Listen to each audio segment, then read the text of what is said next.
Yes. We are back. Hey, everyone. Welcome back for another open court discussion live in the Counselor's Corner. I am your host, David Lorenzo Glover, aka the Controversial Counselor. Joining me is my co host, the Big Bad Wolf, Herb Lewis.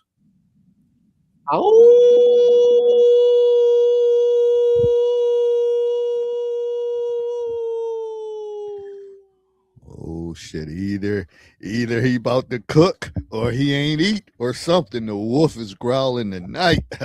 the, man, tonight, Monday, March 16th at 9 p.m. EST, we will be discussing the topic, the Invisible Man. And I know y'all wondering, what are you talking about now, David? What are you talking about? But hey, a question to the guys. Hey, guys, have you ever felt like you're doing it all, but no one's noticing? For some man, that's the reality in their relationship. Tonight, we're talking about the unspoken burden of feeling unrecognized, unvalidated, and uncredited. We're digging into the why, the impact, and how to break the silence. Let's get into it. Please like and share our video, and don't forget to tell a struggling man to share with another struggling man to please subscribe to the YouTube channel, The Controversial Counselor. 1,051 subs, 49 away from my next goal of 1.1. Okay, we're getting closer each day. All right, so we are here uh, tonight, and hey, it was supposed to be a storm today, tornadoes, 65, 70 miles per hour wind. Don't think that happened, well, not at least in my area. So we got released from school 3 hours early. So maybe the storm is tonight. Maybe the storm is tonight. Maybe I'm about to knock off some roofs with this conversation about pretty much, man, not feeling validated, being unrecognized and uncredited for anything we do.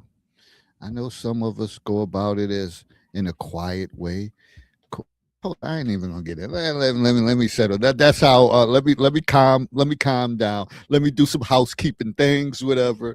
All right. So I talked about the allegedly storm. I didn't watch the news, so I don't know if it got hit in other areas, but we got out early, and anytime to get out early, I'm gonna take it. I'm gonna take it. And I actually left work early. Usually I linger around for about an hour.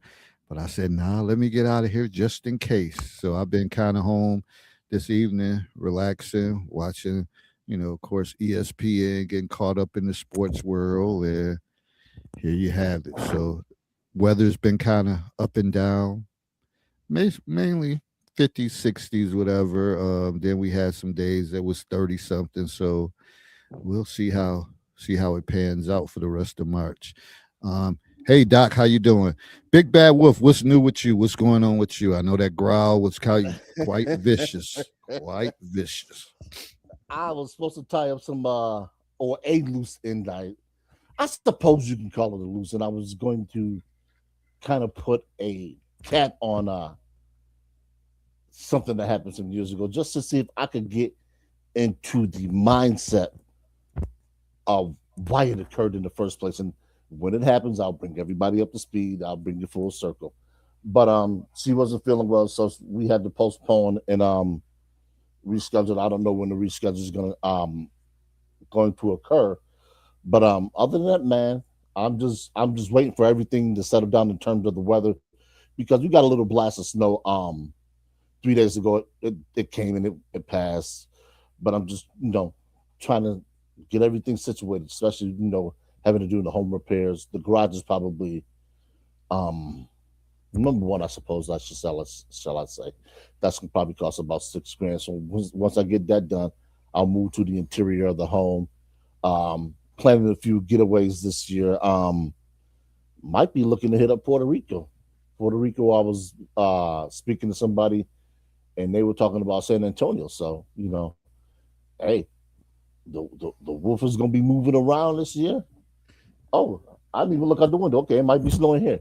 Um, I'm, Oh, speaking of San Antonio, you might want to listen to Charles Barkley. That don't mean it's correct. And you know what he say about San Antonio? He always talking about the women overweight because all they eat is Cheerios there.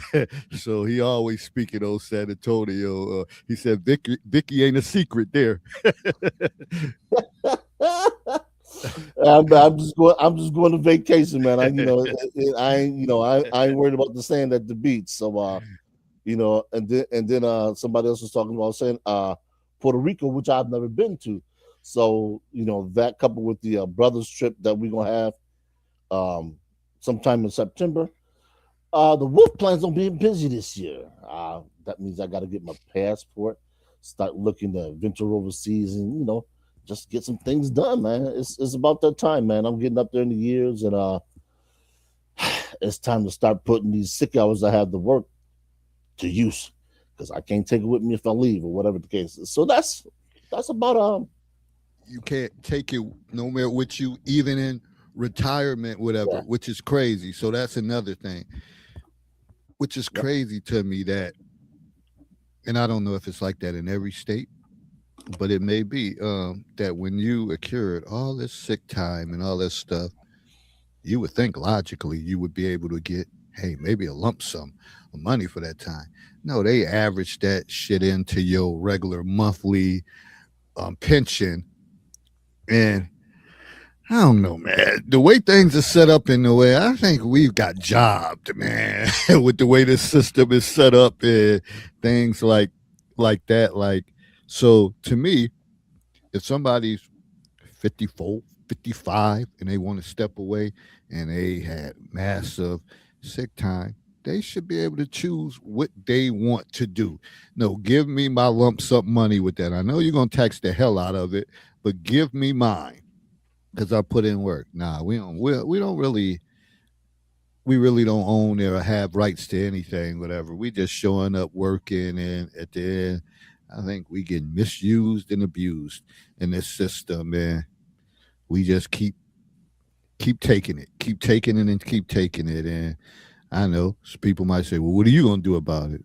Shit, I can't. I guess I can't by myself, but I'm just acknowledging that once you start getting to that point and you start thinking about it, I mean, I guess Lisa's on the for me. Like with some people, that's the furthest thing on your mind when you get in your 50s. Yeah, that's the furthest thing on your mind. But you do realize there's going to be times when you're 60, 70, and if you're depending on just social security, that joke may very well be true that you, and especially in this day and age, that you eating dog food and cat food and whatever. And I think that's the key reason. And that's a whole, we already talked about these subjects before, but we know everything come around. And that's probably a number one reason why, health wise, as we get older, as blacks, if you don't establish anything, your health's going to start deteriorating. Where people who are wealthy, they tend to have, may work out more, eat healthier, uh, vacation for stress. Now you get vacation. Blacks do vacation, but is it vacation without worries? Is it like, damn, when I get back, I'm gonna have to pay this or pay that, or I ain't pay that, or somebody like, shit, I ain't even worried about it. I'm here enjoying spinning up something, and it ain't even hit me. Um, that's vacation. That's yeah. vacationing. Newsflash, folks. That's vacationing. When you ain't worried about shit, you may decide, well, I ain't even turn my phone on or whatever the case is. Especially if you got older children, and it depends. Some people, you might have elderly parents and stuff. But if you wanted to be that type to say, I ain't talking to nobody for a week, uh, you may have that privilege to do so when you're kind of stress free. Daphne said, I need one of those vacations. I hear you. I hear you on that one. I damn sure need one. But that's all I wanted to get on that. Like, what do we really have rights to? Which is crazy to me. I'll pass the baton. That's sad. But that's what the funny thing is, because for me it was like that, because I don't think I think that's probably the most expensive trip I have ever taken. It cost me about $2,000 to go to Vegas, and I had it. I sat back and I looked. I said, I've been working 60 hours straight, pretty much, from give or take a day or so a week, from July till December. I said, man, listen. Started looking back, doing some computations. I said, yeah, it's on the bucket list. Yeah, I don't care if I got to go dolo, I'm going. And that's what I did. I got back, looked at my finances, and said, I'm okay. And that's when I knew, and even more so than I did prior, understood that I'm in a position that few people, at least few of us, can say, you know what? I can call my shots right now. I can go places. I can do things and not have to worry about robbing Peter to pay Paul. I'm in relatively good health despite my weight. I said, shit, now's the time to get it in. Now's the time to start taking those 6 hours I got at work, taking some days off of 1 or 2 days a week and be gone. People say, where you been? I've been out. Been on the prairie hunting like the wolf. So that's it's because we don't, as a people, we get to the point, especially our age demographic, boomers, the silent generation. We've always been conditioned to work, especially the men, and that's part of what we're going to address tonight is work. And when you retire, you can try and take some time to yourself. But hell, you don't live that long after retirement. Some people just they don't make it that far, 67, 68. Well, and if you take the retirement 2-3 years, you got your grandkids to deal with, your adult children to deal with, stuff around the house that needs to be done. If you're married, which most boomers were, a lot of Gen X's were, there you go. Hun, this got to be done with hun, this and that. Hey, I'm at the end of the tunnel. I see the light. Matter of fact, the light's like clear and bright like the sign on my forehead. I'm trying to hit the finish line like, oh, ain't nobody else here? Okay, that's cool. I'm gone. I'm out.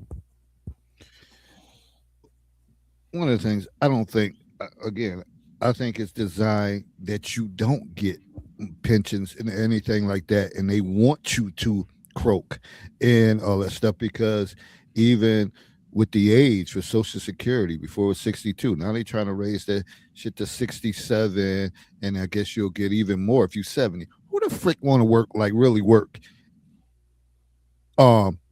somewhere that they have to go to at 70? Are y'all kidding me? At 70, it's a difference when you do a little work here and there, consulting work, and you still on the grind, and you're still staying young, and you're still keeping your mind sharp, and you making money at your own cost. Like, nah, I ain't gonna do it. I pass this up, whatever. But to have to work, y'all done lost y'all damn minds.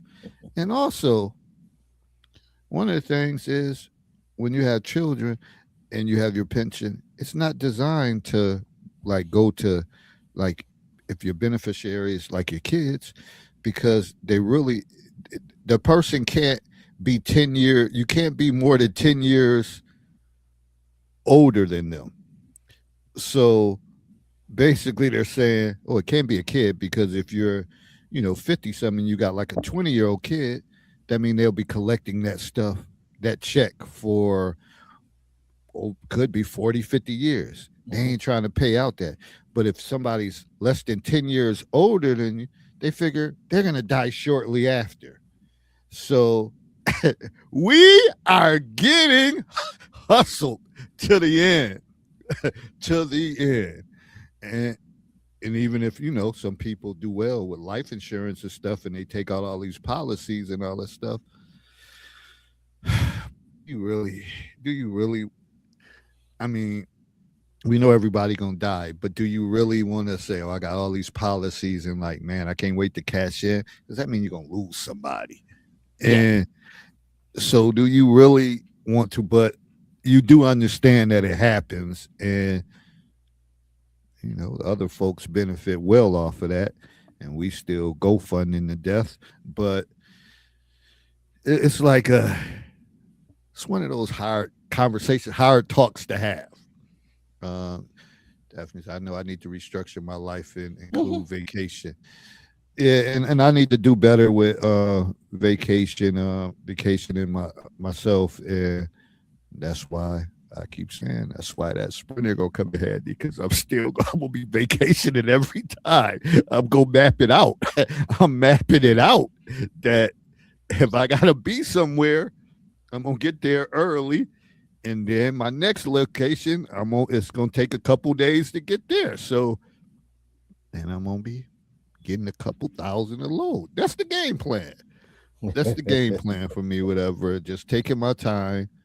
Ain't got to hear no kid voices. No, actually, the kids be all right. Don't have to hear no adult voices really. Dealing with them, and just roll on and roll on to whatever, and pick and choose where I want to go. That's my game plan. I've been talking about it late, so I'm gonna keep talking about it because I'm gonna force myself to Talking make it into it, happen. damn Like, right. Talking yeah, into existence. just like how when I had to finish my book and all, I had to keep talking about it because the last thing I want somebody to say, "Hey, Dave, man, whatever happened to you? I know you mentioned and I seen some shorts, whatever you was talking about. You was doing this and that. What you done? Ah, man, I ain't happy. Whatever. Oh, so how you still working in school? Yeah. How old are you now? 71. You still in the school? You 71? I thought you guaranteed that you would go be there. Nah, I can't do that. My word got to be bond. So it's crazy. Well, I'll I, digress. I will say I don't have a a calendar date set for anything that might take me beyond still punching the clock, if you will, a chronological time. But I do have things potentially set up that when I do stop doing that, I can transition into what I'm looking to do, and and and because my overhead at that particular point in time, I'm hoping it's going to be low. I'm not going to really need to work more than 10, 15 hours a week if I decide to stay and punching the clock. So whether I do what I'm doing now, or I help somebody with their business, or even if I create some business of my own where I might do some minor consulting or some I don't say volunteer work, some, not consulting, but I even do if I'm on with somebody doing whatever it is, that's gonna be fine by me because I plan on having things set up for myself to where I don't need more than $1,300 to live a month. And I know some people say, well, what do you plan on doing with $15,000 a year? I'm good with a lot of shit, and I can cut my overhead to the point where the only thing I'm paying out per year is maybe 3 grand in taxes, living expenses. I can't imagine being a whole lot more than what I pay now in terms of my utilities, which can be depending on the year about 500 a month. Shit, I'll make it happen. I'm gonna turn water into wine because what a lot of people they don't realize, and I'm always talking about home ownership. Once you get your biggest living expense is home, it is rent or mortgage, and if you can get you a home paid and cleared by the time you retire, that's a huge chunk of your living expenses. It really is. Now, in terms of eating, hell, when we get older, we don't need to eat like we do now. And if you understand your body, you understand how you can live and be healthy off of eating once, maybe twice a day, or the type of meals you have, you do supplements because as you get older, hey, what up, doc? If you get older and you start to live a more nutritionally balanced diet, you're gonna see a lot of things change about yourself anyway. You're not gonna want to be eating heavy like that. That it doesn't do you well. I mean, that's something I recognize by myself. I'm just like, okay, I eat far too much, even though I love to eat. I got to cut that shit out. It's not healthy. And as we get older, you start to realize, hey, look, I don't need to eat two burgers. I get me a kids meal and be set. Go home, grab me a Or salad. Yeah. kids, man. Okay, for me, a big kids meal. But I'm just saying. But really, though, we don't need to eat like that. And I think that's one of the things we tend to forget is that eating 2,000 calories a day. That's for people who are out and about and active. Once you get to your late 50s, early 60s, if you're not doing work that's physically demanding, you don't need to consume that many calories. Well, You need to be more focused with health. I think, and I think to cut you off, but I think a lot of people they eat out of freaking boredom, Hmm. and you just keep going back and forth to the refrigerator and all that. And I remember reading a book by Dr. Phil, and it's like people that do that, they're pretty much in a rut. Yeah. Like you keep going back, looking in the refrigerator. What the hell you think is in there? That was it? If it ain't shit in there when you was there an hour ago, it's not gonna be nothing in there again. Like what the hell? And if you watch people, you'll see like how many times you gonna keep going in that damn refrigerator and standing there and what magically thinking something gonna Looking appear. tired. You in a rut. You in a rut. You're probably depressed. Uh, and it just haven't been diagnosed with that. But if that's your routine over and over, you got something going on. But I was thinking about eating, and I know my brother he eats every other day. Mhm. He eats every other day. I guess essentially that's how the body was probably made. Like if you think about times, whatever, they probably didn't have meals like that, so you can survive like that. Have I tried it? Excuse my language. Fuck no. But but he doesn't been doing it for years, and I It takes mean, time to catch up, he's anyway. not big as me, but he always say, "Oh, you shouldn't be this big anyway. You should be about 180 or something like that." And I Yeah. said, "No, I'm not about to be crackhead skinny after I've been big for a while. So I think for me, I would ideally like to be like 225." And I was getting close to that at times, but I got to get back on it. Is I just got to get locked in on that. I had my greatest weight loss last year. I dropped almost 30 pounds, and then I go back to when I was about 26, 27, and I was working out. At the time, I wasn't working, so that was my job, was to lose weight and get in a better shape. So I had dropped 30 pounds in that year. I was down to, in that month, actually. So I was down to about 201. Those have been my two greatest weight loss. And the first time I was doing calorie counting, so I was monitoring what I was taking in terms of my carbs. So I think I had that set at like 100 grams a day, and looking like a little monster when it came out. And now what I see is the intermittent fasting, 12 on, 12 off, and you can extend that something like what your brother's doing. I had my greatest weight loss then because I was coinciding it with eating while I was awake and eating and working while I was eating. So I didn't have to worry about the weight sticking on me, do like I do now. I eat, go to sleep, eat, go to sleep, and next thing I'm looking like a mini Stay Puft Marshmallow Man. So that's what I got to get back to doing. So it's at a certain point, it becomes the will, and it brings me to a joke which says people wonder why married women are skinny. They go to their bedroom and they see what's in the bed, and they go to the refrigerator. And people wonder why single women are heavy, where they go to the bedroom and they see there's nothing there, and they go to the refrigerator.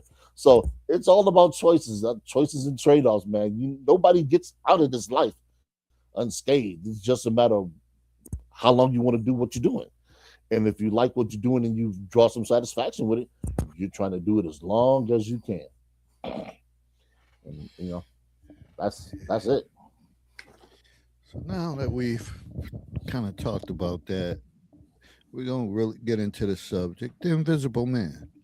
And a lot of men feel, again, like I said, unrecognized, unvalidated, and uncredited, unappreciated, uh, not celebrated. And what's behind that. So one of the things when I looked at the subject, as far as talking points, communication is the key when you feel that you're in that type of situation. How do you express it?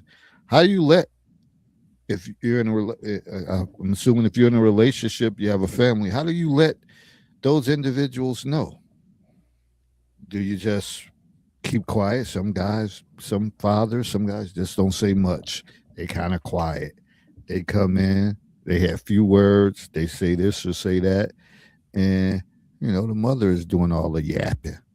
Yeah, they got their little space, whether it's their man cave or their little reclining chair area, and they just go there and they unwind and do what they do, and they might fester all those feelings aside. But deep down inside, they may have resentment toward a lot of things, and sometimes that causes communication because you may shut down and may not be festive in any other things that anybody else is celebrating. So, people be gun ho about certain things. Then you might have a man saying, "Oh, I'm not fucking with that shit. I don't care. I ain't about to do that. Or, I don't care about that." And it might be a good thing, but because they never get recognized, uh, they kind of, as people say, become an ogre or whatever, and just don't partake in a lot of things.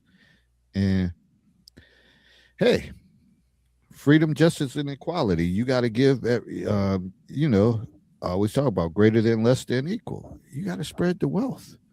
You got to spread the wealth.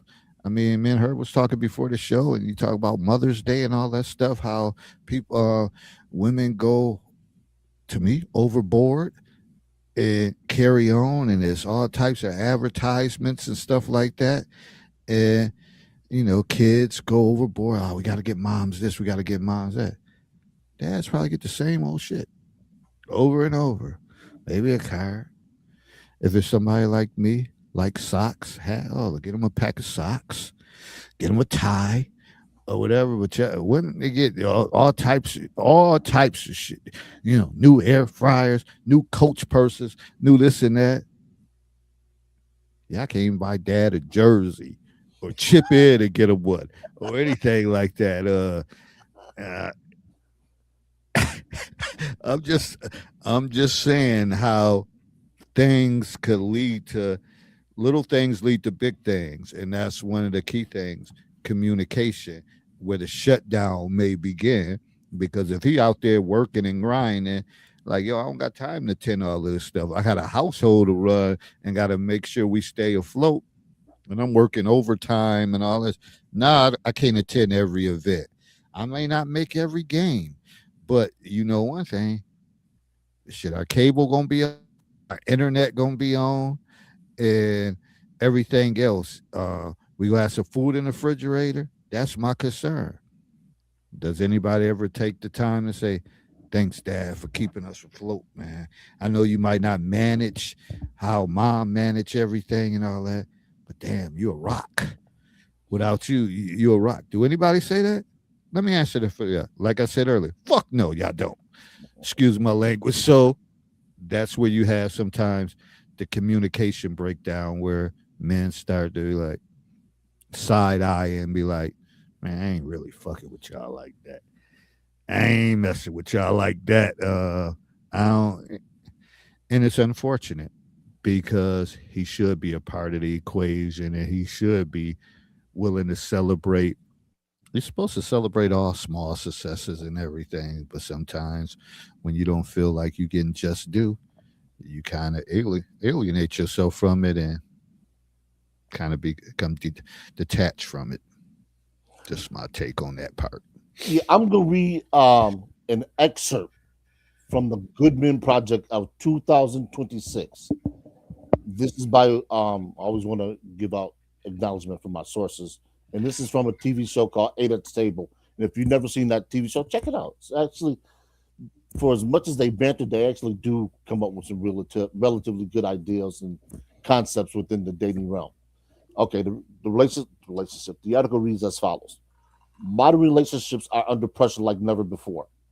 A therapist quoted in the Good Men Project explained that many people now expect one partner to provide emotional support, friendship, financial stability, romance, personal growth, and constant validation.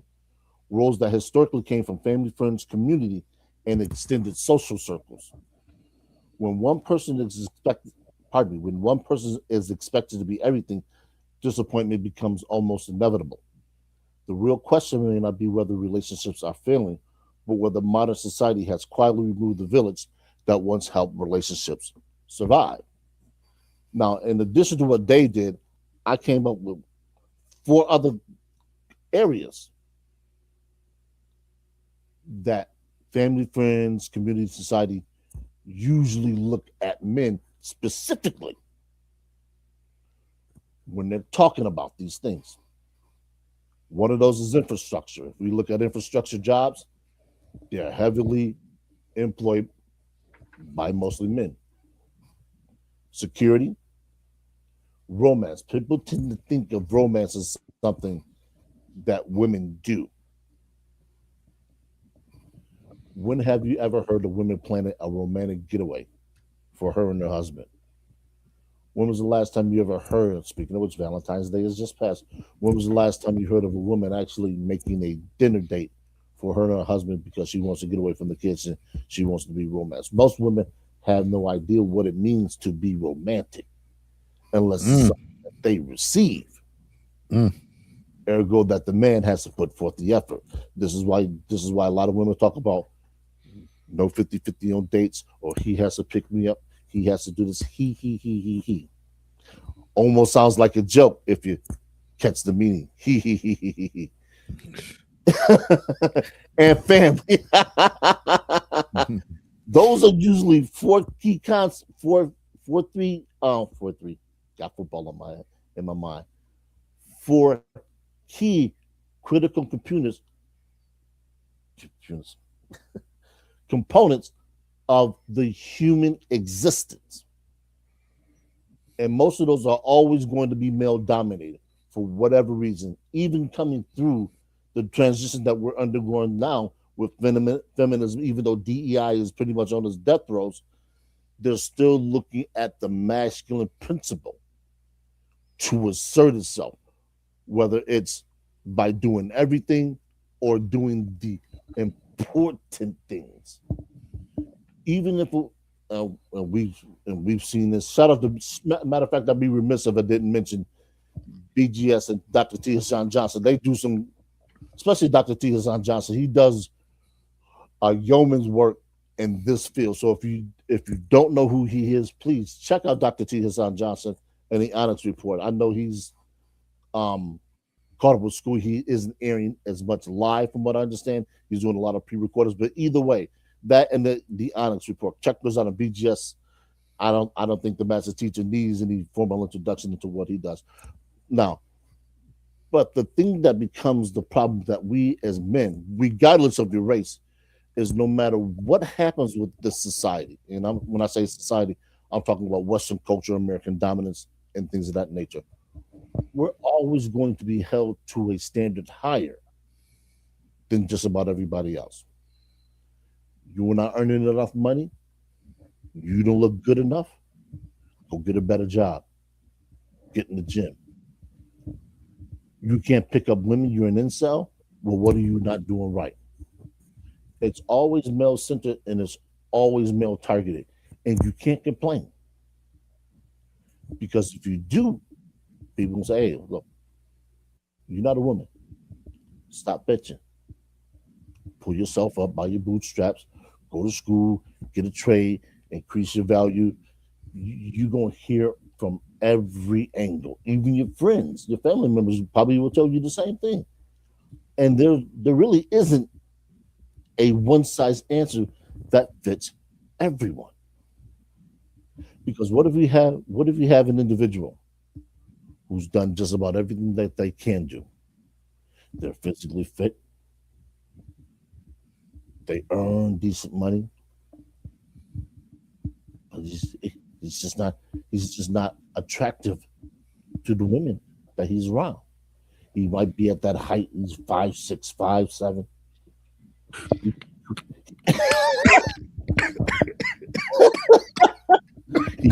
He, he can't create for himself. He's right there. He's right there. What do you tell somebody like that who's struggling? Because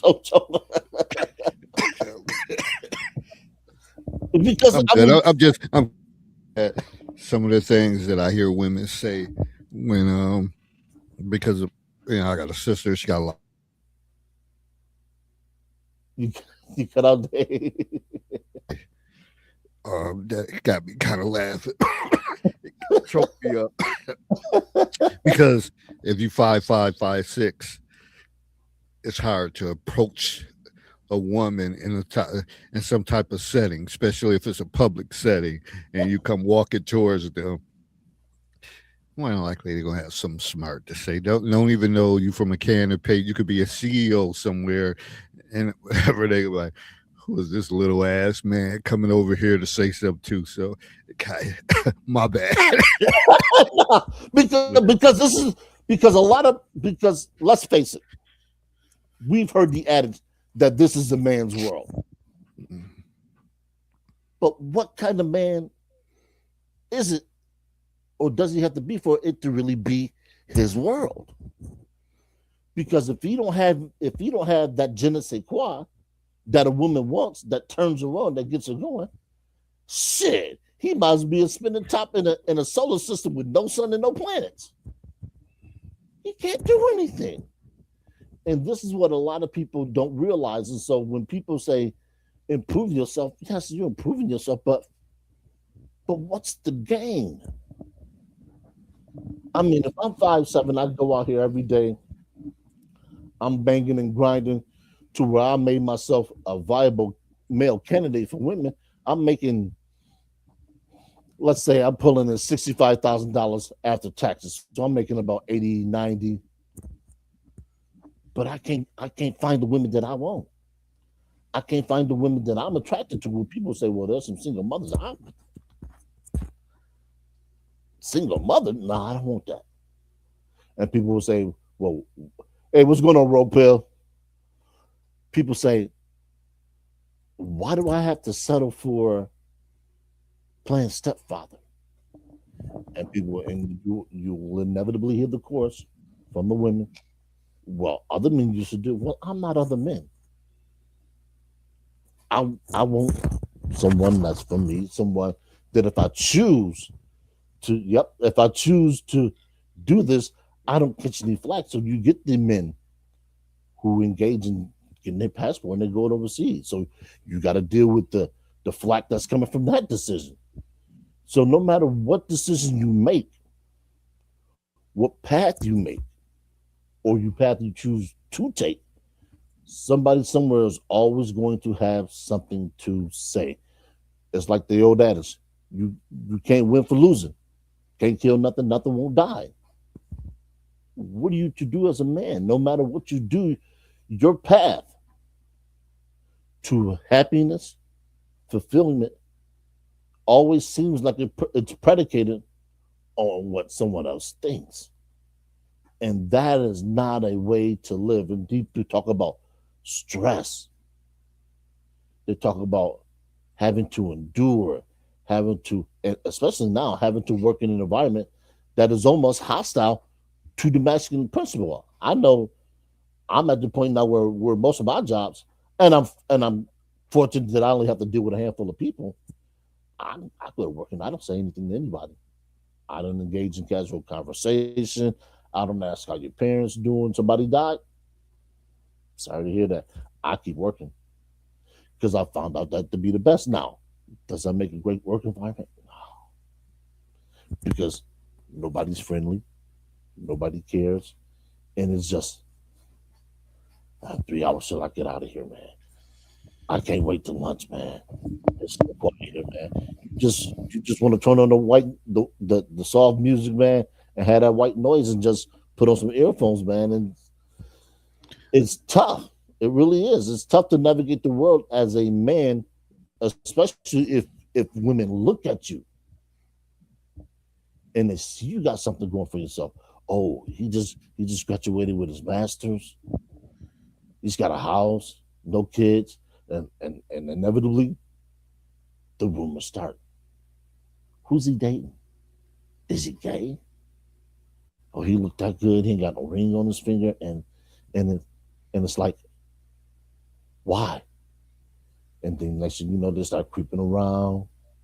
You start hearing your name around the scuttlebutt, and you say, "Oh, I got to deal with this," and you don't want to. Who wants to deal with being the center of attention because they're not trying to be the center of attention? You just want to go to work, put in your 8, start looking down the road towards retirement in that Sprinter van, maybe getting a motorcycle, and getting the hell out the rat race. Because at the end of the day, man, you see that's all it is. There ain't nothing else for you to do. Ain't nothing else you can do. I want to go back to the point in what you said about coming in and kind of giving less conversation. I think one of the things we always talk about KYP, know your personnel. I think if you already come into that, they got to expect it. The problem is, y'all like to share too much, like to get buddy and all that stuff. At work, I got my core essential people. That's my department. We ride or die for each other. We stand strong next to each other. But I mean, I have some teachers and stuff that's on that team as well. But you're not gonna get all of that rah rah stuff, whatever, uh, and all that. Oh, I'm so sorry. It's just I don't mean to sound non empathetic, but I think it depends on the relationships that you have. Like if you have people who never spoke to you really, and y'all walk by and look each other dead in the face, then you got a loss. Then all of a sudden they like, oh, are you okay? Oh, I've been thinking about you. Like shit, we worked together 6, 7 years. You ain't never said a fucking word to me. And so all of that stuff, that's just that extra stuff that sometimes you don't need. So sometimes that's what Herb says. Man, you come in, get out. And you may have a few people that you talk to, but you get in, get out. You're not going from department, and he might work at a smaller setting, but you're not going from department to department or people off. It's just like, hey, how was your weekend? And oh, how was your vacation? I ain't gonna ask because I don't care. Mhm. Don't ask me too much because I'm gonna tell you say the same thing. How was it? All right. All right. And that's gonna be it. All right. But then again, it depends on the personnel I'm talking to. If it's somebody that I established a trusting relationship with, I will give them more because they will give me more. And again, we always talk about math is life, greater than, less than, equal. I will give them more. But if it's somebody who just want to be nosy or fake caring and all that, I see right through that. You gonna get it's all right. It was okay. You ain't gonna get that many words. But again, when we go back to men feeling appreciated, underappreciated, that may be where it's coming from, even in the household. Shit, with his wife, with his kids, and if he feel shit, I'm busting my ass, so they can have everything, and you don't you don't think you don't get this think you could give him the respect or appreciation for that. I think that's where the infrastructure and all that stuff break down. Again, you got to have some equality in it, and I want to talk about the next point, like expectation versus reality. Are there unmet expectations about recognition or validation? Because validation is key for people and expectations. And we know what you say about expectations. When you expect things, whatever, it can lead to disappointment and resentment. And validation, yeah, everybody want to be validated at certain things, whatever. But I guess is the validation genuine? Because sometimes people may validate your feelings just to shut you up. You right, you right, you got me, you done. Are you done? Or so is it legit? Is it real? And sometimes, shit, guys might want to be validated. You might be direct in what your expectations is, and only say a few words. You're direct to the point, and and if you notice it ain't getting done, some guys just shut down and say, you know what, kind of like fuck it. Uh, I can see how this playing out, whatever, but don't ask me for shit. And it could be the kids too. If you think you're gonna devalue your pops or whatever, don't think when you need this or that, he gonna be on board. Now, mom, she'll probably go broke, empty her account and everything. Especially when we become older and adults, and you run into a situation, then you got to ask mom and dad for something. And mom like, well, you might have to ask your dad. I got to run it through your dad. You might know what the answer gonna be based on the way you treated him over there. You might know. Now your ass 28. You asking for this? Now you want to come? Better think about how you treat people. Don't bite the hand that feeds you. And See that's what and that's Jungle part of Hunt the. said. Go ahead. Like a real life game of Jungle Hunt. You got to watch out for damn near everything. It's true. You got to watch out. Got to be on your P's and Q's. You got to pick up on body language. Well, let's talk about the 55. What was it, 55, 37. I'm Yeah, getting it wrong, and I always know this shit by heart, whatever. Uh, was 55, 37, 7 rule. Um, and you gotta understand your body language is sometimes as the tell all behind a lot of emotions.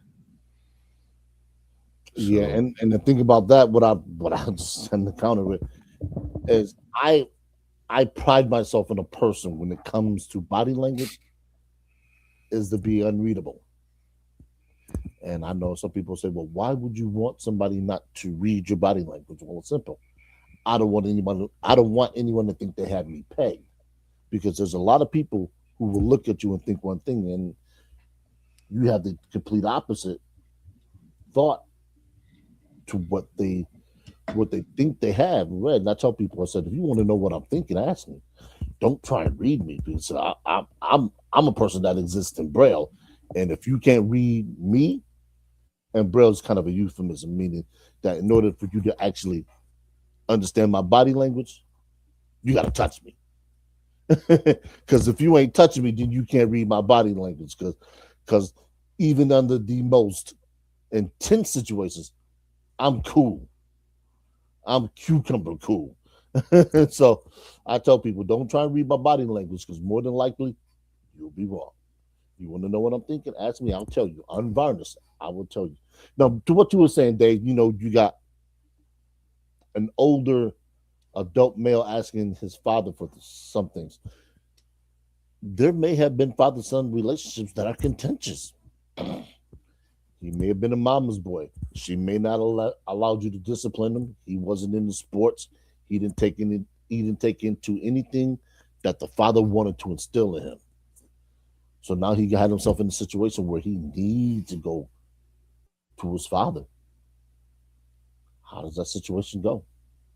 And this is the dynamic of male relationships that don't get a lot of exposure.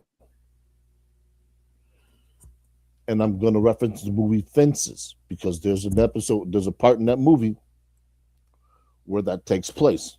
Also, Larry Elder and his father. If you don't know that story, please go look up that Go look into Larry Elder. I can't remember the name of the book. I think it's uh Father, Dear Son, One Conversation, something like that. I haven't read the book yet. It's on my list of books to get along with about 60, 70 other books, and I was supposed to last year made it the point to get. I think it was a book a month, and every time I go to Ollie's, I end up picking a book. I got a bunch of them here stashed around here somewhere when I get my library situated. But a Dear Father, Dear Son, One Conversation. Please go buy that book and read it and understand how one conversation can change the dynamics between a father and son to bridging the gap. And I think that's what a lot of us men don't have, especially, we talk about men our age, whether we have children or not, or whether you are dealing with your boomer father who sees the world in a different way than what you do, and he's supposed to. He grew up in a different time. He had to face racism unlike what we had to face. Yes, we've had our own version of racism that we had to face and still had to face in some regards that most women don't see. See, when most women see racism, it's based around looks, not necessarily what you can do.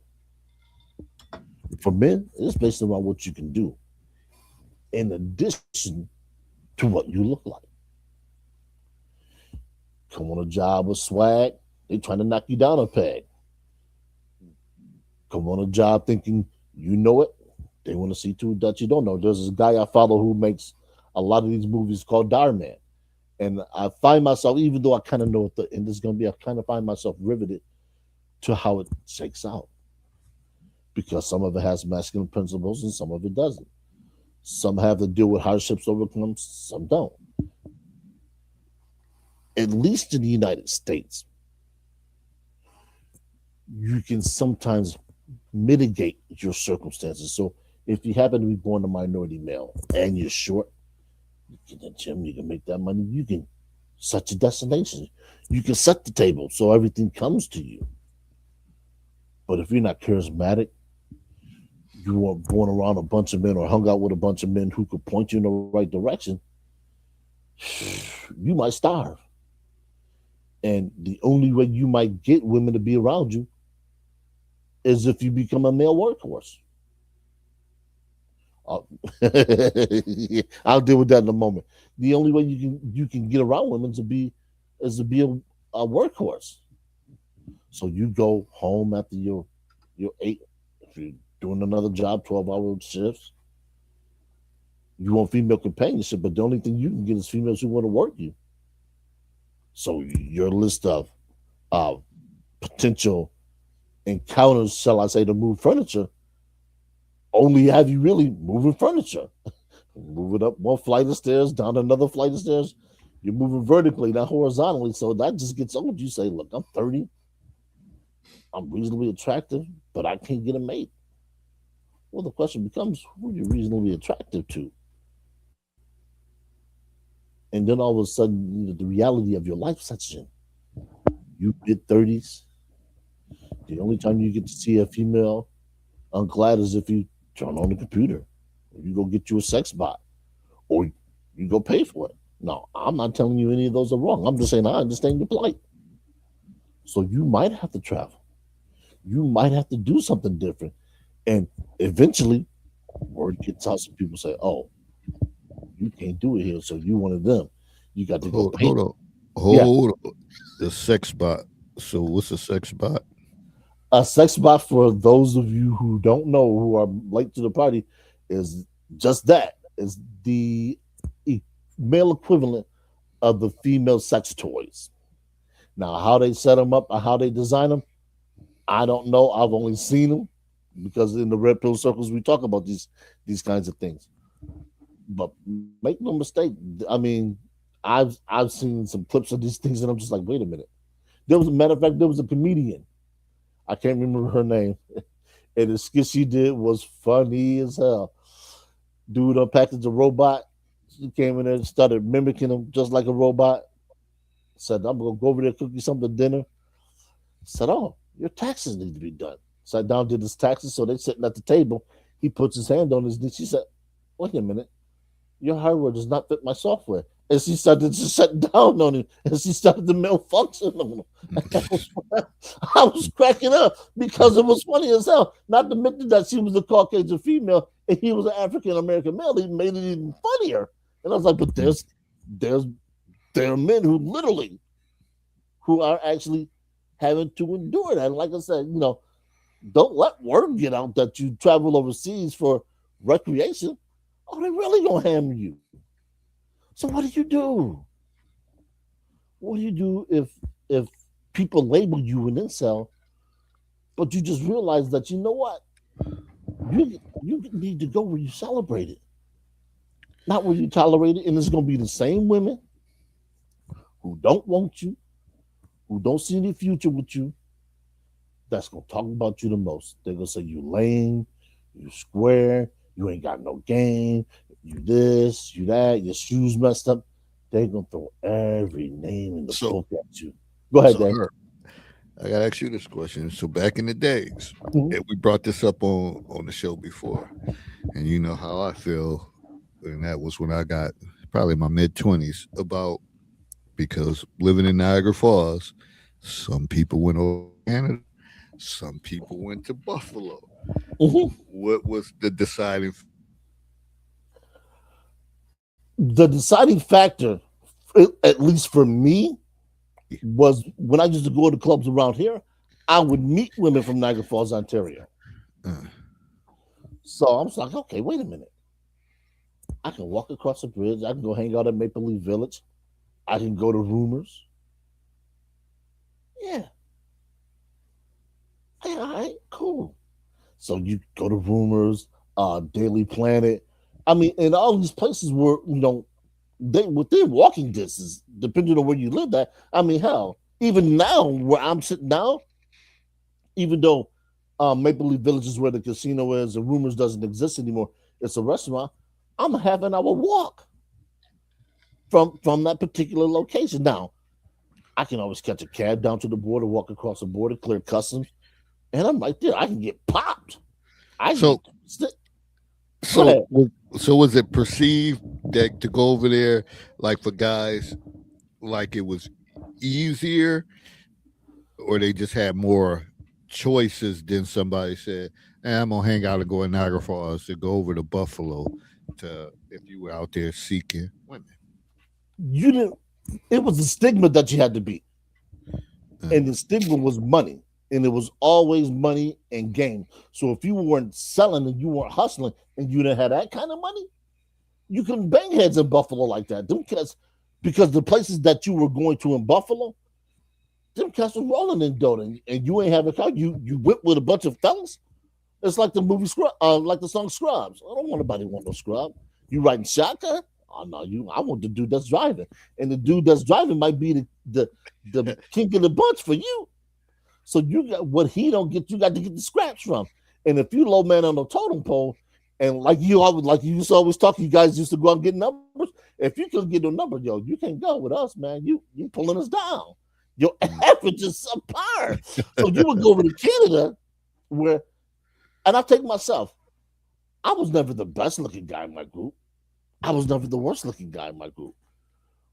But I was just never really centered on picking up women like that. I just want to go out and party. I just wanted to go out and dance. If I met a female, cool. Honestly, because it wasn't that I was a misfit. I just didn't care. I was more about, because I was 20 graduating high school, so it wasn't as if I was the thought of a female naked excited me. Yeah, I wanted to have sex, but I wasn't going I wasn't gonna risk my well being for it. There was some cats that was, man, yo, Shorty got this. I'm like, okay, and I remember when there was, for me, there was a seed shift when I started seeing better looking women. Did you actually go here? You encounter this female here, and you say, okay, wait a minute.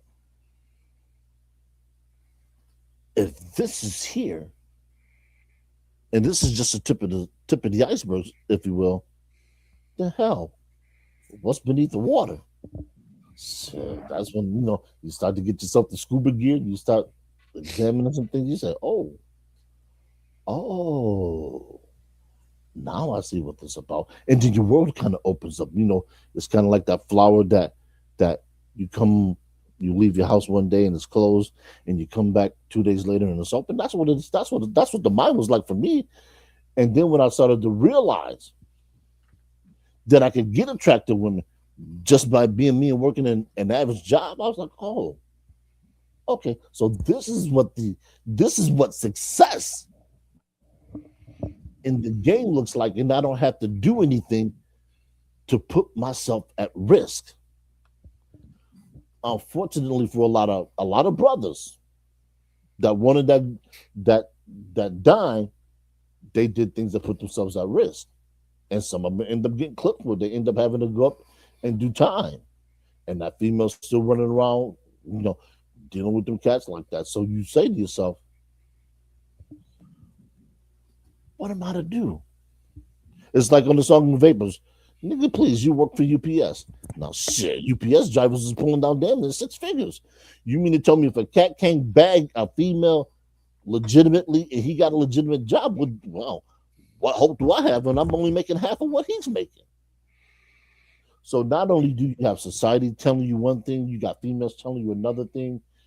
You have a world out there that you haven't explored, that you don't know nothing about, showing you something else. I think I think if we again we're speaking on our town. We're both from Niagara Falls, and I think if we were ever to if we could go back and we had to line it up when you think about relationships and underappreciated and valued, if those dudes, the dudes that hustled or had cars and all that stuff, if we were all on the even playing field or played the game right, I think a lot of dynamics would change. Mm-hmm. A lot of dynamics would change, and I think it would have been a lot of good, wholesome. And that's probably in every city, but Niagara Falls is like small. And when I think about the hometown, like the people, men that got kids by this person, he got like 8, 9, 10 kids, and spread all over. And if they didn't have that equation of doing it, having the legal money, and then you had the person just went to school, book smart, did whatever, and man, I wonder how things would be as far as the city and far and just the damaged relationships and the whole mindset. If that wasn't a major part, because some of them dudes are like they probably wouldn't even be, they wouldn't know the first thing to hold a conversation with a woman because they led with money first. I will answer that question in this particular way. If we take a dozen, you heard me, one dozen, 12 relationships between certain individuals, and we eliminate the children, a lot in the city would change. What would be completely different. And I'm not gonna get into the who's, the whys, and the hows. I will just say things would be a lot different than what we witness now. And that's how it goes when you're talking about reproduction, kids, and the after effects. Because you take somebody like myself. Now, granted, I had my run-ins with some of the women in Canada. It wasn't that I escaped the game unscathed. I talked about false pregnancy claims and things of that nature.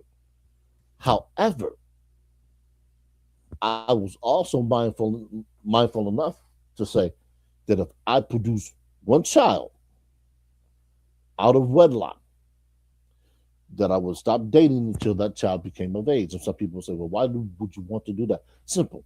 Because I wouldn't want a child of mine to grow up the way I did. Foster child, high school drop. No.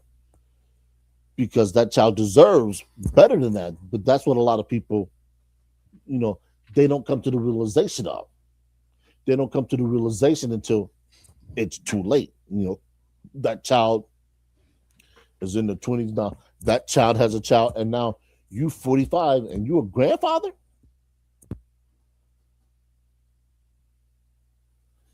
Now I know people say, well, that's biology. Not necessarily. Because when we talked about grandparents, and granted, I have nieces and nephews that were my age before they transitioned. Our grandparents were in the 60s. Our grandparents were truly worldly. You could sit your grandchild down, and they can learn something from the grandfather. These grandparents nowadays, they can't teach you what our grandparents knew. Most of them can't teach you about home ownership. Why? They don't know anything about home ownership. Teach you about 401ks. I can't teach you anything about. Why? Because they don't know anything about 401ks. 529 savings plan, buying a home. They don't know that. And usually people will say, well, if these guys will stop messing with these young women and leave them alone until they get to be mature, we wouldn't have this problem. So, no matter what the situation is, what decision is made, is always going to come back to what a man has or has not done.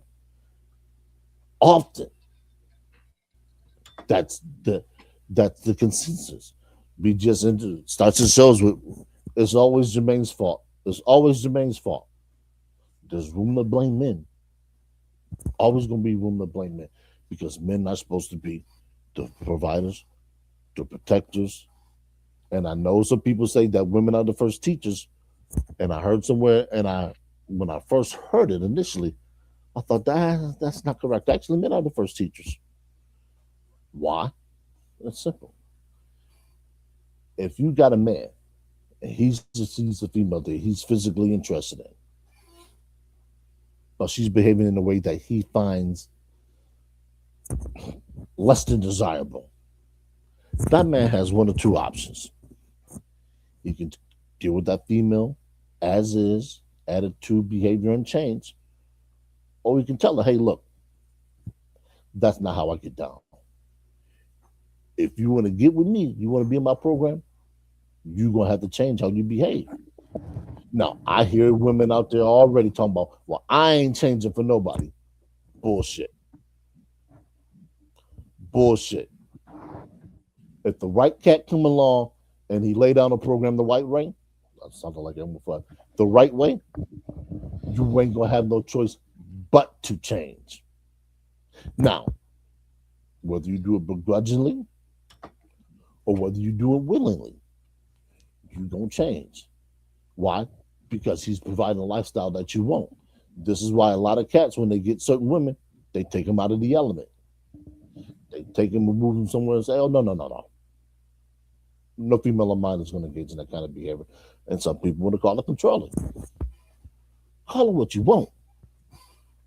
But that man has a duty, not the right, he has a duty to make sure that what crosses his path was under his tutelage and his control. And here's what he says. And I don't care who thinks differently, who says what. You're not riding in my car if you're not abiding by my rules. You're not coming in my house and rules. You think you off your muddy shoes and walk around on my carpet? You got another thing coming. And newsflash, I don't even have carpets. This is just the point that you're going to respect what's already here. You're going to respect what it took to get me here. And if not, find a door. The same way you walked in, it's the same way you can walk on. There's a lot of guys who, simply put, they don't have that backbone. There's a person who does animations. I don't know who the author is. I'll have to find out one day. It's called Stoic Nathan, I think. And he's always in pitch battles with his girlfriend. He reads it a riot act. He said, hey, look, this is what it is. You don't have to like it. You can go. But understand, I'm not changing. And there's a lot of men who don't want the backlash. They don't want to be perceived as a bad guy. So they make nice. They say, okay.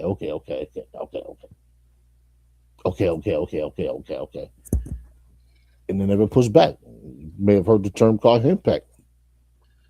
That's pretty much what it is, especially in African American relationships and in our culture, there's the show. And if you've never, and I think I talked about this last week, Pop the Balloon.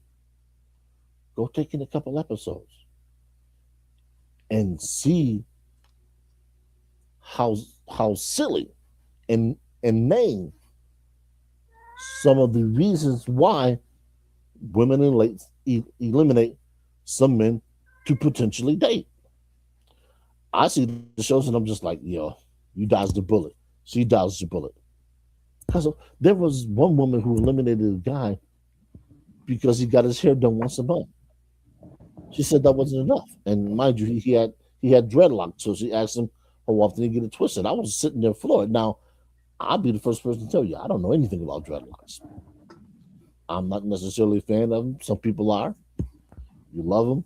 I'm with you. You don't. I'm with you. They don't affect me one way or the other. But it was just weird to me how she just kind of just weaned him out because of that. And I was like, hair? Really? But these are some of the things that men have to contend with. It's like, do I change my appearance to be attracted to women who may not want me for anything?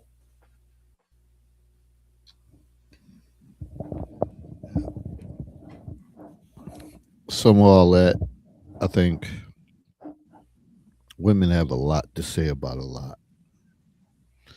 And they may know. Again, guys are usually direct. They're not going to spend, I ain't going to say that. It's a change. It's a lot of guys that run their mouth, whatever, like women. And I know some of y'all might not like that. That's probably an old thing that we were brought up on when people say, you running your mouth. Because, again, I've said it so much. I didn't even forgot the actual numbers with over the years that how many words women speak Five compared to thousand. men. Compared to men. Uh and a lot of times women they say a lot, they put a lot of stuff out there, and guys may not feed into all that. They may say be direct to say what they gotta say, and that's that. And they not going harbor on a point, especially especially if you're a guy you working and you grinding and you trying to do this. Some things you may consider sweeping under the rug, or you just say it's not pressing right now. It ain't killing me. It ain't harming me. But women like everything, and again, it goes back to the great Stephen Covey too. When you think about in conversation, a lot of times people either you listen to understand, which requires you to listen. You may get silence and you're trying to understand what they're saying or listen to reply. I think when he probably made that up, he probably was saying the people listen to reply are those ladies. Not saying it's an absolute that there's men that listen to reply, but a lot of times you have people that like they have no desire to hear what you got to say because they want to come back. They can't wait to come back, and I think that has a lot to do with validation. Because if a guy said, you know what, this has been bothering me, should I doubt if he'd be able to get everything he wanted to say off his chest without it being a full blown argument. Um, in his case, but women get stuff off their chest because a lot of times, guys, whether you're listening, maybe not, you may be listening out. You may not be even listening to understand. You may be listening to block it out. Like, here we go again.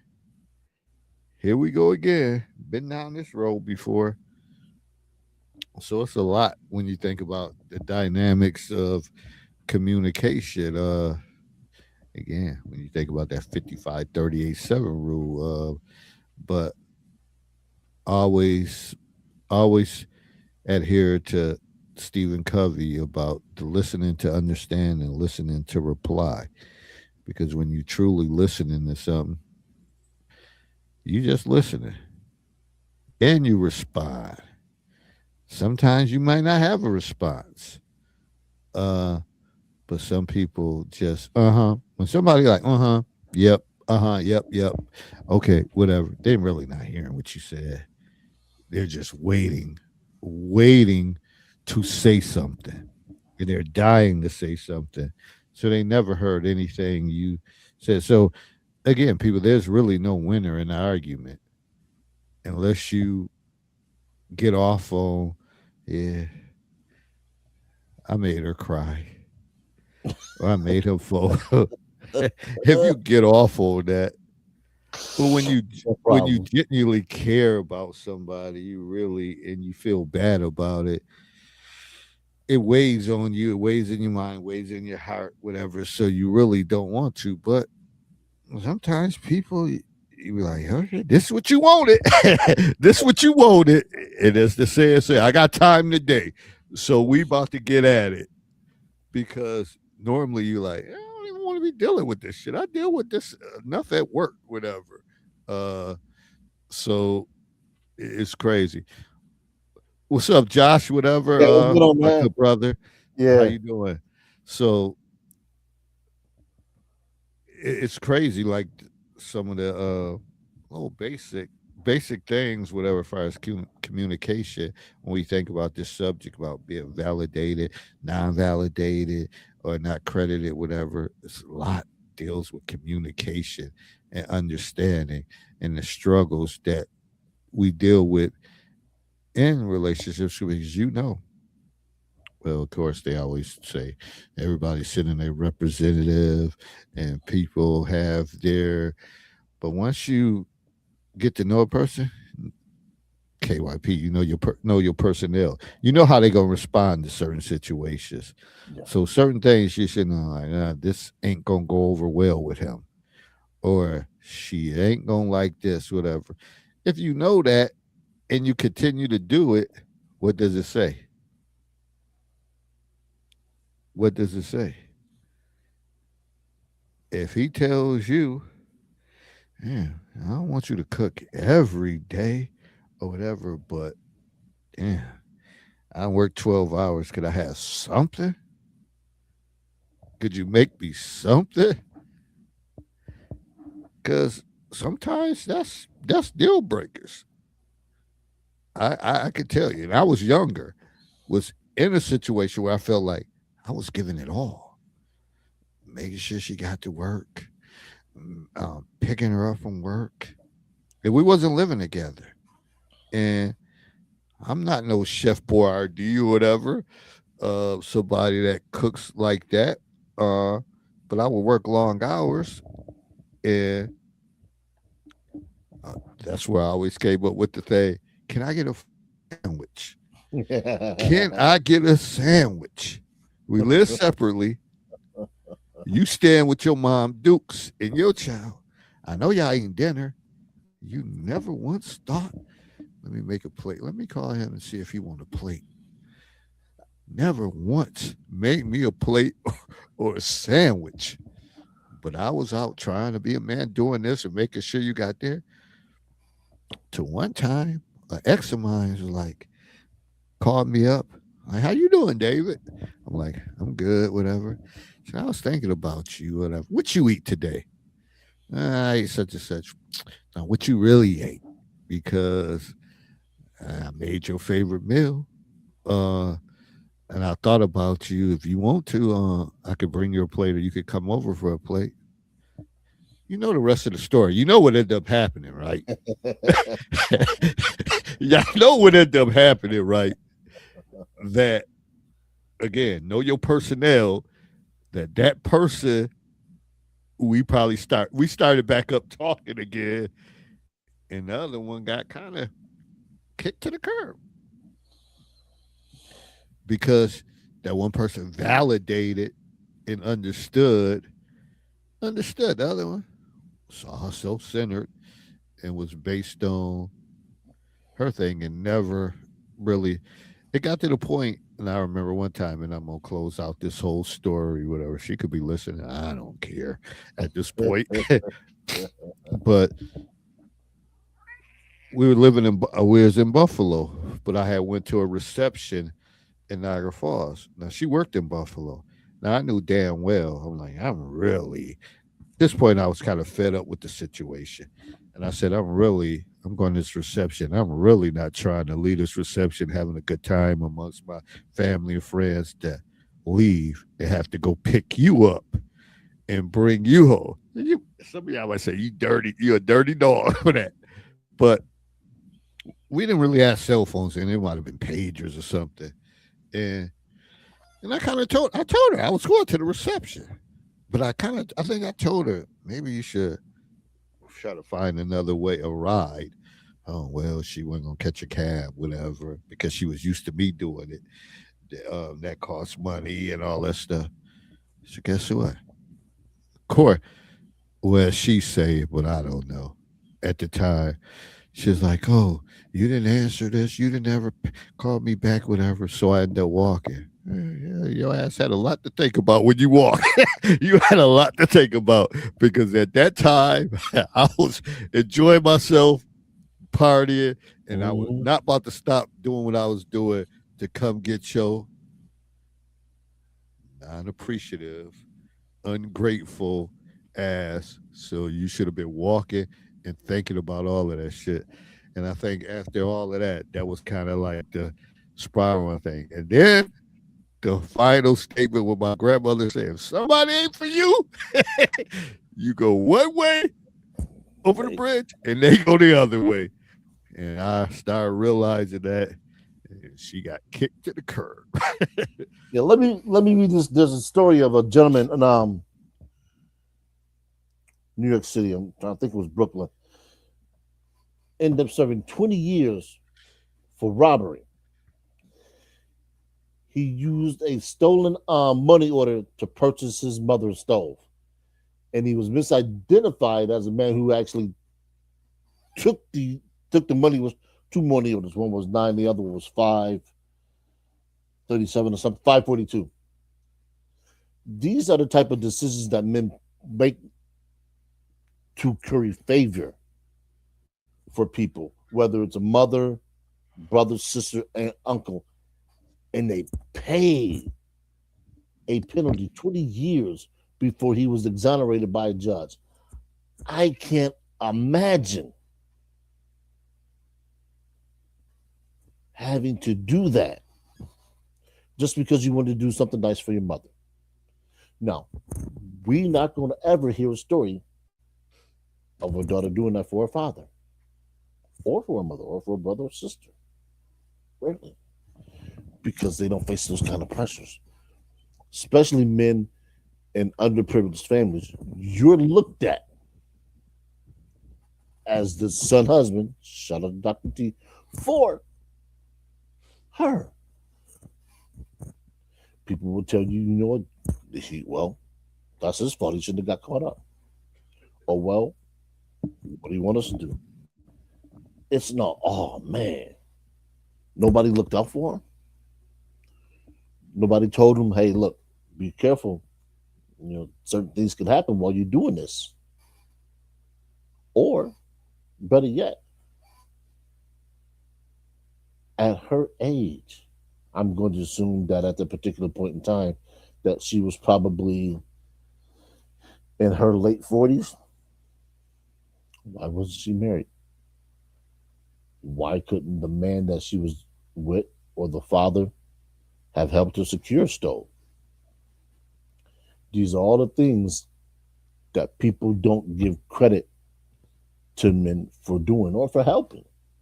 Is looked at as you're supposed to do that because you're a man. For as much as society has progressed to the point where we think feminism should take ownership of some of the things that happen in and outside of the home, they don't. So when you have a society that essentially, no matter what progress women have made, they're still going to hold men to certain things. Pardon the script being there. I can't do anything That's the control that Dave has on it. So my mouth is going to be blocked for till he gets back. Society has determined that no matter how much money men make, no matter how much money that women make, there's still going to be some things that men are still responsible for. Safety, financial stability, direction. Even though the man may have no say in the relationship in terms of what the woman wears or what she does or who she hangs out with, if something goes wrong, they're going to ask, well, where was your boyfriend at? He should have protected you from certain things.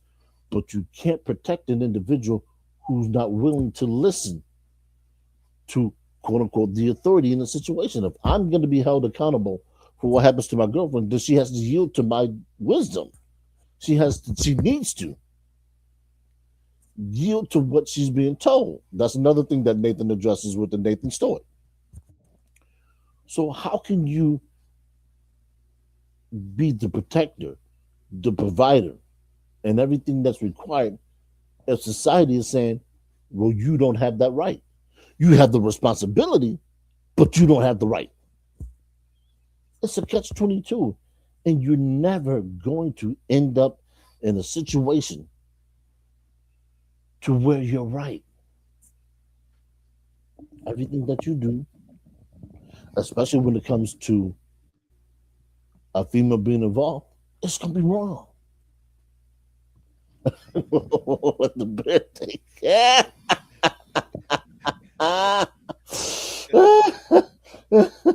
The bear don't want to deal with him like that, man. The bear's like, no, send him back. Send him back. We don't want him. We can't deal with him. But to the point when that came out, the controversy that it caused, women were like, well, men don't understand. It's like, no, we do understand. We understand better than you guys realize. We understand that not every man on this planet is suitable for companionship. But when you're told, you are told in no uncertain terms, look, that guy has already got 3 kids by 2 different women. The replies that we hear, or you just mad I won't sleep with you. What the hell are you talking about? The dude ain't no good. 2 years later, when she got a kid, what do we hear? I should have listened to you. Oh, it's too late now, shorty. You baby mama number 3. 4 kids, you ain't getting the child support, and you want to borrow some money from me for what? Well, I got to get some formula for. What is WIC for? And now people looking at you like you're wrong, or you don't want to date a woman that has children. Yeah, that's baggage. I don't have to. And I tell people, you can get mad at me all you want to. Yeah, sorry. You're in the do not touch category. Oh, you think you all that? No. I just know one thing. I don't have any kids. So I want to put down as a parameter that I'm not dating somebody that has minor children at the age of 8. You gotta like it because you can't change it. And that's what a lot of men run into. A lot of men run into, the fact that now they're putting down on paper and they're standing in wet concrete, waiting for it to dry and say, hey, look, I'm not moving. 10 toes. That's what it is. And a lot of women, they find that to be, they'll call it rude. Well, why do you got to be so rude about it? I'm not rude. I'm just matter of fact. There's a difference between being rude and being matter of fact. Being rude is just not showing manners. Being matter of fact is just putting it out there, and that's how it is. If it lands like a rock and it hits you, too bad. If it lands like a cotton ball and it doesn't affect you, even better. But it's going to come a point in time, if it's not already here, that men are just like, you know what? We no longer care. We gonna start mattering to ourselves. We are going to start taking back the masculine principles that women are always trying to define for us and define them for ourselves. So when we get hit with the "you ain't the man," the reply is going to come back. You know what? You're right. I'm not the man for you, and that's how it's going to be, because a lot of men they're just done. They have reached the level of just being fed up. That it's just like we're not gonna take it. I think there's a twisted sister. We're not gonna take it. We're not gonna take it anymore. And a lot of men are just like, yo, we done. I see you struggling. You're not a friend of mine. You're not somebody that I like. Too bad. I see you getting off in the street. Some dude done put his hands on you. I don't know you. Sorry, I can't help you. And people, I can hear it now, saying if that was your sister, your aunt, my people don't deal with people like that. So guess what? I don't have to worry. None of the women that because I tell them, look, I don't mind helping you out, but if I gave you some advice about a guy and he's sketchy and you still want to deal with him, I'm gonna put my ass in the sling for you. I'm gonna sit there right there, wait till it's done, and ask if if you need to go to the ER. Yeah, I'm one of those guys. I'm not putting my ass in any harm's way for anybody that's obstinate. Because I'm gonna tell you, I see this guy. I know what he's about. He's got a rap sheet. Or you just I'm mad, shorty. I'm not mad that you don't want to give me any. Is your vagina. You do what you want to with it, but make sure you take ownership of what happens when you do what you do with it. Because I'm not beholden to you like that. I might like you. Hell, I may even want to treat you as good as I do my male friends. But understand, my male friends ain't gonna ask me to come bail them out of jail because they did some dumb shit when I told them, hey, look, don't take your ass over there. You know they dealing. You know they playing illegal poker. Five will run up in there. I don't have bail money for you. My boy, no. I'm not about that shit. No, but you women think you can get over it because you got that little thing. And you think that little thing is gonna solve some big problems in newsflash. Guys are getting hip to it and they're just saying, no mas. So let, let me it was one point you had made about I had in my thoughts. Um as far as people say, oh, you think you better than, you think you better than, that old statement. People, if you still using that, or that's still in your toolbox, you probably already admitting to that person that you think that they're better than you. Because people who not driven by that or not using that, that's not nothing. Because secretly, you may know, yeah, that person is on the up and up. They are better than me. But people who try to strive to get to that level, they say to themselves, shit, I'll be damned if I just let these people walk around and they better than me. I need to step my game up. Because this world is based on competition. And no, despite what y'all hear, or despite what's told to you, yeah, we all equal. We all bleed the same blood, all that. That sounds like somebody who's teaching you from a loser's perspective. Or like, oh, it reminds me of youth sports where how they've tried to make the game now. But I know from in a young age, people want to win. They want to win. And you had that mindset, oh, don't worry about a win. We're all equal. It's just about having fun. That's not how life works. It's not how life works. When you get promotion on jobs or when you interviewing, it's based on competition.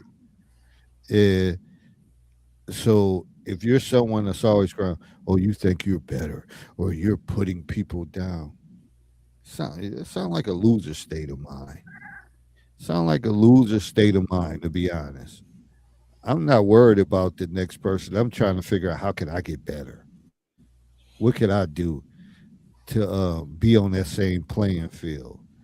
So if you still throwing that out, as y'all say in this 2026, look at yourself in the mirror and say, damn, what could I do to be, oh, you think you smarter because you got a degree? Oh, you think you better or this or that? I don't say I don't even say nothing like that because I know some people have expertises. I'm not gonna argue with somebody uh, who's in the healthcare field, they're a nurse or a doctor, and they're trying to tell. We're in a discussion. They're trying to explain this. What the hell am I arguing with them about? But I know me as being school counselor. I pretty much counsel in every aspect of all facets. But people are, oh, there you go with your counseling. Here we go, Mister. For real. But you have your expertise, and I honor that. I honor that. I'm not gonna argue with something that you worked and there for 20 years. Why? For what? It's not a winning battle. So I think a lot of times in certain situations, when people throw that out, you do have some guys that when women on the rise and they progressive, they may say, "Oh, you acting funny now. Oh, you got this." Well, no, they lame. That's some lame shit right there. If you complain about that, no, what you need to do is step your game up because you know you a lame duck, and your days is limited numbers, so you have to step your game up if that's the person you want to be with. Vice versa for women too. Shit, if you complaining and saying, "Oh, you think you this and that," shit, sooner or later it's gonna be somebody at a workshop, and they connect with, and they'll say, "Shit, he is that. He that dude. He that dude," and I ain't gonna dispute that, and I'm not gonna argue back and forth about it. He's that guy. So just remember that. Remember that, folks, about validation and understanding. It's hard, but a lot of it is based on your perceptions, your upbringing, your experiences, what you've seen, what you've been taught. Um, and you think about certain situations. When I think about the woman who couldn't make me a sandwich, and I think about the root cause, and I think about her mom Dukes and her situation, she didn't have that nurture, and she didn't know that's what you're supposed to do. And then I think about the other one, like, David, I made your favorite meal. That's what their family was about, togetherness, coming together. So she knew, like, hey, he was a still an integral part of me. We separated, went our ways, but he's still in my mind and in my heart. So I know, shit, when I know he loved when I made this meal. So I'm going to holler at him and see, because that's, again, upbringing, nurturing. So a lot of times, guys, when you think about these women, that's why you have to find fact. Think about their relationship with their moms. Did they have a good relationship? Are they close to their mother? Was their mother on drugs? Abused alcohol? Were they stay? Did they grow up staying with their grandmother? And that will determine a lot. Even when you had children, and you'll say to myself, "Damn, this is not how my family would did it. I'm trying to work. I'm trying to grind. Damn, but do I got to stay home with my baby girl, my boy? She calling me all day at work about this and that, like she has no clue of what's going on." A lot of people say, "Well, the past is the past." Nah, G, you gotta look. You gotta look into that social history, and that'll tell you a lot. That'll tell you a lot about a person. Shit, if your mother, your dad was in and out of jail, in and out on psych wards and all that stuff, what you think you gonna get? What you think's gonna happen? But I mean, I tell people from the beginning, I'm a jerk. I'll say that. I'm a jerk. I say it's just in me. It's just in me. Because at the end of the day, I might have viewed my father as being a jerk, but I knew he was smart. I knew he was intelligent. I knew vices kept him down. But I said that shit. That's part of me. That is part of me. Some of my ways is a part of me. I can't deny that. Can't fight. I could go sit in front of anybody I want to. I could be the greatest counselor in the world, but that shit ain't gonna change that. And you could go through certain steps and all that stuff and say, okay, I'm working through it. But you always got to go back to social history, and you can find out a lot of things on how to handle it. These subjects be so deep, there's so much more to cover. Yeah. But y'all ain't hearing me. I don't care. He looked cute. He had a nice chest. He got a nice outfit. He bought me 3 drinks that night. He bought all my drinks that whole night. And he never shared. And then you find out he never talked about his past. He never talked about anything, his struggles or whatever, whether good times or bad times. But y'all keep doing what y'all doing. Y'all got it right. I ain't here to tell y'all no different. I ain't no relationship expert. I just like to talk about shit. Yeah, that's a lot of people. They don't really quite grasp is that you do not have to be a relationship expert to discuss this stuff, and that's what we pride ourselves on. And I was telling my brother earlier today, so we talk about the stuff that's not popular that a lot of people just don't discuss, and the reason why they don't is because they're uncomfortable. They don't have anything to really show for it. Newsflash: most people don't. That's not necessarily a bad thing. That just means, hey, look, you kept yourself out of some situations that potentially could have been bad for you. And most of the time, that's what life is about. Life is about navigating stuff that will do you in if you give it the opportunity. And if you don't, you're better off for it. So when you see somebody that you know is doing some messed up stuff, hey, run the opposite way. You don't lose by staying away from people in dangerous situations. You can't do anything but benefit. So anybody telling you anything else, they don't have your best interest at hand.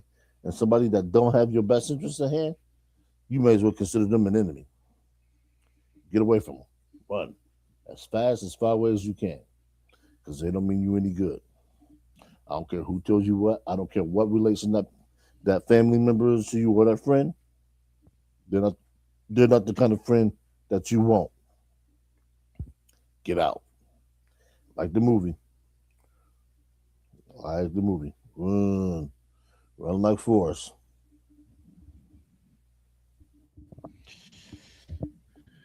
Yeah. So again, when we think about this subject, man, because this a lot of people, and they probably don't even know what their internal strife is in a relationship. Because again, not everything is discussed. Sometimes we say things are swept under the rug, but sometimes life just be life, and you just keep it moving.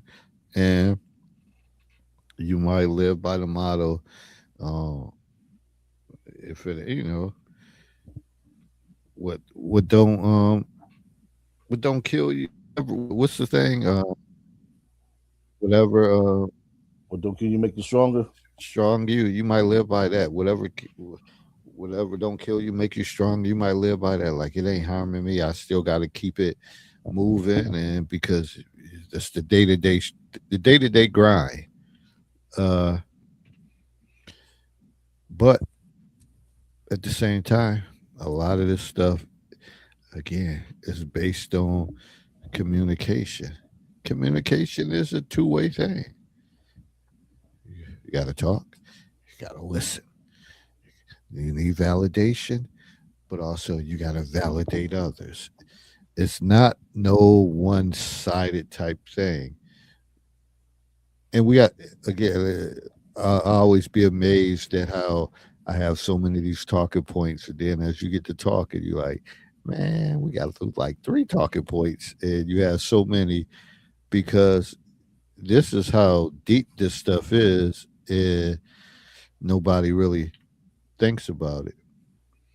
And I always say, me and the bad wolf, we got in front of an audience of people. Oh, that shit probably would be probably be a whole bunch of dialogue of angry people uh, going on because they probably click on this shit and hurry up and click off. 'Cause they probably, "Oh, I know they're gonna say something. I know they're gonna say something. I don't want to face that fact, whatever. But one of the other things I want to speak on patterns in relationship. It's this recurring theme in their relationship. So a lot of stuff is recurring things in relationship. You are who you are. So you could go from one relationship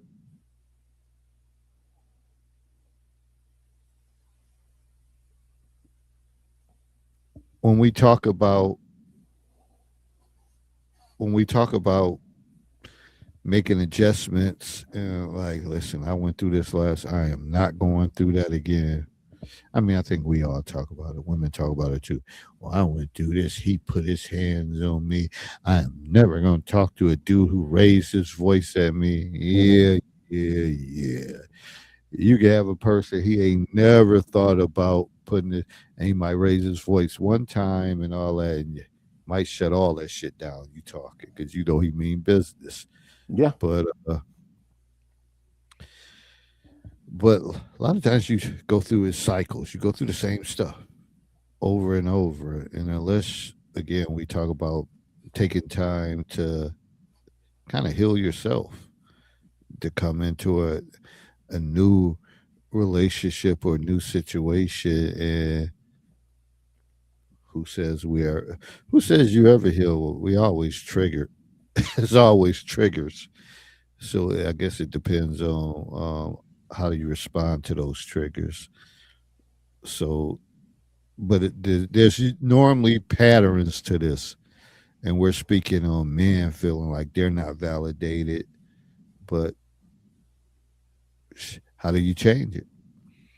How do you change it? Do you step away once you see warning signs like, oh, this is starting to be the same way like the last relationship? Do you back out of it, or do you stay in it to be staying in it? Because like, hey, I'm getting some loving. Shit, she do make me sandwiches. I do get a meal out of it. Hey, I get to cuddle, get to chill out. I ain't one to hang out like that, so I like when we stay in. But it's the same patterns. What you gonna do? Decisions, trade offs, and what's best. And for a lot of men, I think that last question, what's best, they don't have an answer for it. So because they don't know what's best for them, they will subject themselves to abuse, to maltreatment, to even sometimes being a second class citizen in their own home, especially if there's kids involved. Why? Because men are known to be sacrificial lambs for the family and the kids. What's the adage? Men earn money for the family, women earn money for themselves. And that's why the adage, happy wife, happy life. What he earns is his, and what she earns, I'm sorry, what he earns is theirs. What she earns is his. Sometimes there is no way for men to win other than to not play the game. Well, how do you not play the game? Especially if you want sex, you want kids, you want the family, you want to be that person that your grandfather was. Well, you have to find a woman. You got to cultivate the relationship, and you got to be honest and open from day one. What you need to be open and honest about? is everything that could come to pass. Talk about divorce. Talk about what happens if somebody gets uh, critically ill. Talk about what happens if a parent needs to move in, a brother needs to move in, a family member needs to move in. Is it going to be permitted? You're going to have this discussion. Retirement. Talk about everything. And anybody that tells you don't, they're not instructing you correctly. I'm only going to tell you to talk about everything because if you get married, guess what you're going to have to deal with? Everything. Some things may be uncomfortable. You may want to know about her sexual past. She may have had an abortion. You say, that might be problematic. And before you women get on here and talk about, well, why does abortion always come up? Because it's a major thing. Over 20 million abortions in this country. You don't think a female that you know may have had one? Where were we at, David, when that question came up about dating? And I asked that question, and they damn near lost their minds. What was it? I can't even pronounce the word. I think you said it earlier. The Solar. Shout out to Solar. Yeah. Shazekwe, something Okay. like that. Was it Genesis Qua? Yeah, something. Okay. Yeah, I think that sounds more like it than what I said. But it was Fellas, I'm telling you now. Stand on your square. And I'm only telling you because I do it. And some people will say, well, that's going to chase away some women. You're right. It's going to chase away the right women. The right women. No, I want the right women. No. You want the women that's suited for you. The right women are the ones who can fear accountability. They're going to fear the repercussions of the decisions that they made. See, when you choose the woman that's for you, ain't nothing going to stop her from coming to you. Because not only is she going to like the cut of your jib, she's going to like what you're talking. She's going to say, you know what? I've been looking for a guy like you. Like the Foreigner song. She's going to be saying that. Where you been? You say, I've been looking for you too. And you two sit down. And it's going to be like y'all reading from the same book that two different authors wrote. But y'all on the same page. That's what you want. So when you wake up in the morning, she's going to be grateful. You ain't going to have to ask her to make a sandwich because she's going to anticipate your needs. Dealing with her is going to feel like a breath of fresh air, pure oxygen. You're going to say, God damn, where the hell does this come from? But you got to be willing to cultivate that too.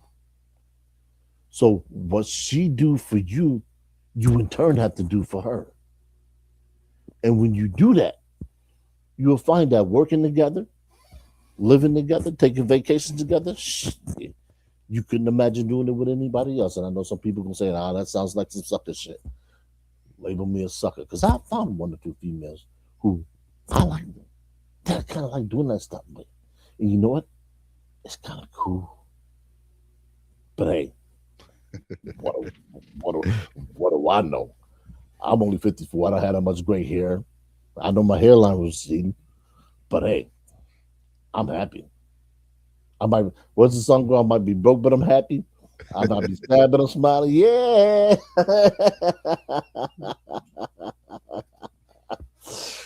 Isn't it ironic? Hey, I'm just telling you, create your happiness and let somebody come into it. You know why? Because when you create your happiness, can't nobody mess it up. It's impossible. You know why can't nobody mess up your happiness? Because you'd be quick to tell them, take your ass home. This is mine. And I ain't going to let nobody mess it up.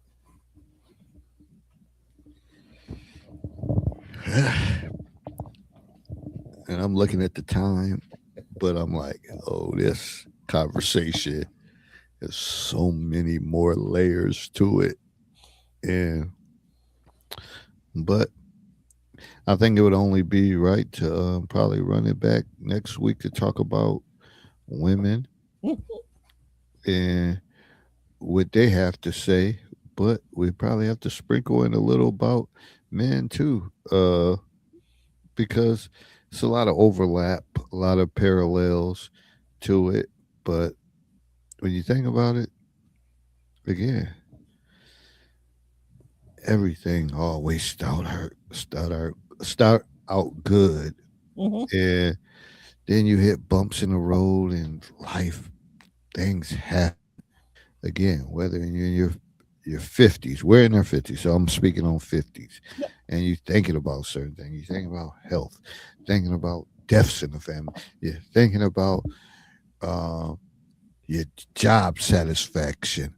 Yeah, you're thinking about retirement, and you're thinking about this and that. And one key thing when people like, oh, all you think about is your job, all you think about this, could you forget about that?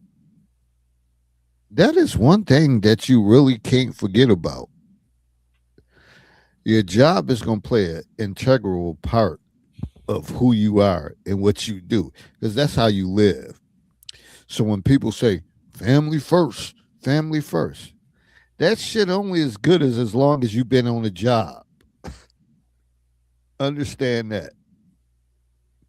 It's only as good as the longevity you have on a job.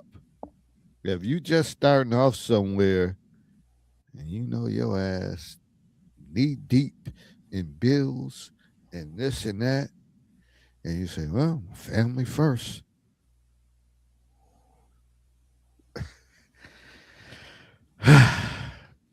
I hope the family pay your bills when it come to it. And more than likely they won't. So again, when you break down these sayings and slogans and stuff that y'all say, family first. Nah, it's parameters to that because all families have to pay bills. Yeah, no matter And who how you you are. pay bills is your livelihood or your job.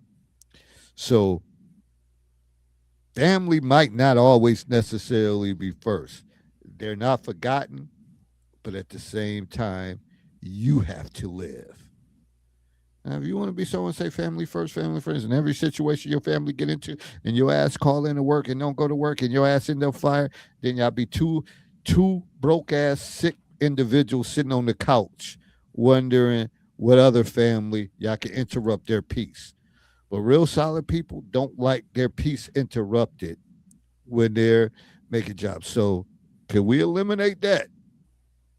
Saying family first because it's with conditions. They are first. But I think for some people, they don't think because you can't have that approach if you just starting off somewhere. You ain't earned it. You got to build in that time. Granted, you could say, well, I don't give a damn. I'm going to quit my job and all that. But it's going to probably be some consequences behind it. So we got to put conditions on some of these sayings that's being said. I don't know. I'm the one that like, man, why David had to say that? We was all good. It was all love. Family first. He always got to say some shit that throw us all off. Yeah, you're right. But I also understand too about the realities because your burdens becomes other people's burdens. And I guess it is family first because some other family member has to dig you out of the hole, which Yeah, helps and strengthen their when that relationship. happens, yep. When that happens, they generally sacrifice something. And if you don't mind your family sacrifices for you often, then you might be the weak link because you ain't holding your own. But we gonna slide out of here. We ain't gonna talk you out of death because y'all know the conversation's getting heated. We just get started. We just get started. We ain't done. We ain't done. So if y'all feeling uncomfortable, y'all see some clips like what is they talking about, whatever. If you think it's you, then it probably is. Then it probably is you. Big Bad Wolf, any closing comments to this subject matter? The Like you invisible said, man. it's endless. It's endless. And we, yeah, newsflash: if you don't have any oven mitts, You may not want to touch this shit when it first come out the oven because it's gonna be Yeah, because at our stage, at our game, at our age, shit might be come off cutthroat. Whatever, like time ain't forever. So sometimes we all feel invisible. Like shit, do anybody see me? Do anybody can anybody hear me? What I'm saying? What's going on? But you know what? You take a step back and then you reflect on it and you stand on your toes and you say, "Hey, this is the way I am." Somebody, and sooner or later, somebody gonna have to hear you when you consistent with your approach. And with that said, we about to get out of here.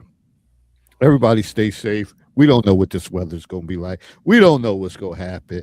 All I say is stay safe, be well, enjoy the grind, and just enjoy life. Family first. take care. All right, Be we safe. out.